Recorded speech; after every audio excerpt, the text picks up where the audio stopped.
So the EU Accessibility Act is a directive from the European Union that requires certain products, including things like payment terminals, to be accessible. For the payment industry, this means that we need to ensure that our payment terminals, software, and all digital interfaces are truly accessible.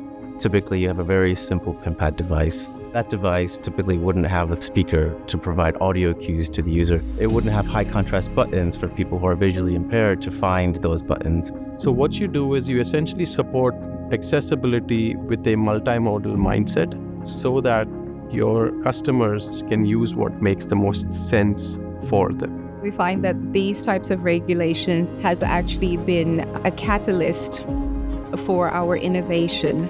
We talk about sustainability, performance, security, unwanted use of plastic, etc. In the same context, we made accessibility as one of the 5 key pillars. So it's not an afterthought. The EU Accessibility Act also applies to the software. Navigator is an application that sits alongside our payment app that allows the end user to use that device without the aid of the merchant. With the touch of a button, that brings the whole Navigator to life, and it takes over to a point where the person with the accessibility needs can directly interact with that interface.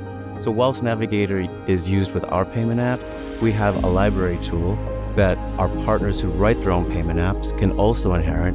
So as we test in collaboration with RNIB, which is the Royal National Institute of the Blind, they can take advantage of that test and iteration. When you think about accessibility in general, most people think about it as a static continuum that you're building on top of. But the reality is that the regulations are changing as we speak. So it's ingrained in our hardware, it's ingrained in the way we make our software, both inside the device, online, and across the board.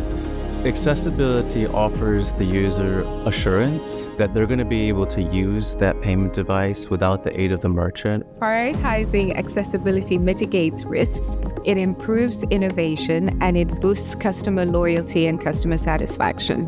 And Verifone is well poised to be that partner in a merchant's ecosystem that allows them to focus on their business and know that we, Verifone, have got it.